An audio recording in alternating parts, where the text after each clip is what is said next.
Hi, I'm Max Keiser. This is the Keiser Report. Did you enjoy those summer solutions? Yeah, I know I did. Well, it's time to get back into the problems. So let's turn to Stacy. Right. Well, you know, the Fed had better hope the solution to inflation is just time, because remember, they keep on saying it is transitory. Well, their usual solution is giving more and more money. The Treasury is always giving more and more money, Congress more and more money. So we're going to look at what some of the results that have come out while we've been gone for the past 2 weeks. We've seen not only inflation numbers hit over 5%, the highest in a very long time since 2008, but container freight rate spike to new extremes, up 500% for Asia, US, Asia, EU since early 2020. And the worst is still ahead. And Wolf Richter uses a quote from Jerome Powell just under this. It turns out it's a heck of a lot easier to create demand than it is to bring supply up to snuff. So we'll go over some of the details on these rates, but they're pretty shocking, Max.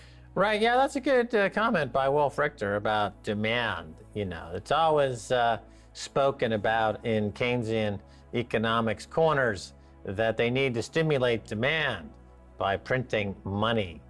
But we live in an age now where the supply side of the equation is broken. So we're entering into these supply shocks, whether it could be microchips, for example, or basic commodities are up sharply. There's a food insecurity now by hundreds of millions of people around the world, just emerging over the past 12 months because of this runaway inflation, because of the runaway money printing, as we've been saying for a few years. So now people are really coming to grips with the fact that, yeah, Keiser Report's been right about it. What's next? Right, so we'll go over some of the data. The important one to look at there in terms of the container freight rates is from Shanghai to Los Angeles. And so think about this. Everybody got a lot of stimulus checks. We covered this. Thousands and thousands of dollars over the past year, a year and 2 months. And what they did is they bought durable goods. They bought refrigerators, they bought washing machines. And where did it all come from? It came from China. So this is the most important one for this COVID lockdown story and the supply shortages and rates spiking.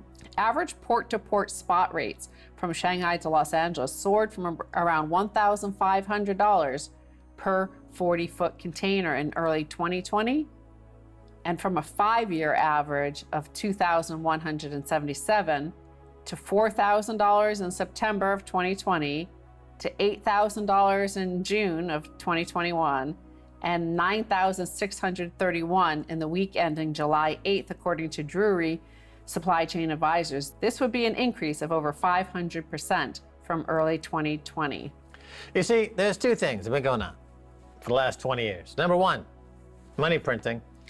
Number two, China enters global economy. And all that money printing went over to China along with American jobs, but the American consumer didn't notice that because the price of stuff coming in from China, like those white goods, the washers, the dryers, the TV screens, the clothes, was dropping precipitously, a lot cheaper. Well, at some point, you know, as you pour water into a bucket, at some point the bucket is full and then the water starts to spill over.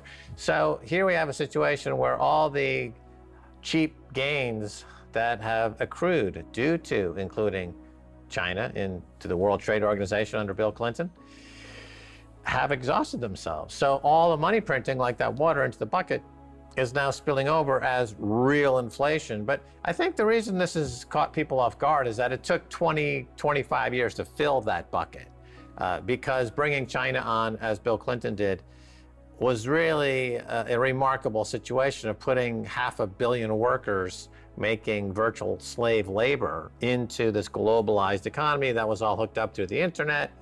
And we just had an amazing crash in the logistics prices and delivery prices. And remember, it was only 2 or 3 years ago, we were saying the price of these containers, the Baltic Dry Index, if you recall, on this very show, 2 years ago, 3 years ago, we would all say, oh my God, it's hitting new crash lows. It's so low, it's so low. But now it's all been essentially equalized or normalized. So the money printing is now going to hurt really badly. The past 20 years, part of the reason why I didn't catch up was that there was a lot of money printing, but it was all credit. It came from the central bank, cutting rates ever lower, taking these assets off the balance sheets of the banks and putting it onto the central bank's balance sheet.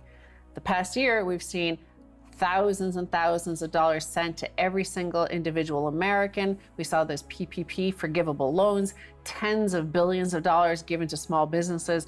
This is real money. It's filtered straight into the economy, and without a commensurate, of course, goods and services being provided here. So that's why you're starting to see the inflation, because everybody's spending it, but the only place to spend it is in China. And the volume is quite remarkable. So what you see is the Port of Los Angeles has been setting records in terms of the volume of imported loaded containers. The container volume is expressed in the standard measuring unit of TEU, which stands for 20-foot equivalent unit, where a 40-foot container contains 2 TEUs. For the 5 months from January through May, the port imported 2.37 million TEU in loaded containers, according to data from the Port of Los Angeles. This was up from 26% from the prior record period of January through May of 2017. So it set a new record high by 26% of the previous record high. You can see the parabolic move. It all started exactly, all of this data started exactly once the first stimulus checks started to pour into American coffers. So it is causing some inflation, is causing some friction as well, because of course you're starting to see headlines suggesting that it's China that's causing inflation, or you see signs that it's Bitcoin causing hyperinflation. Right. Well, interesting. Those two being brought up in that context.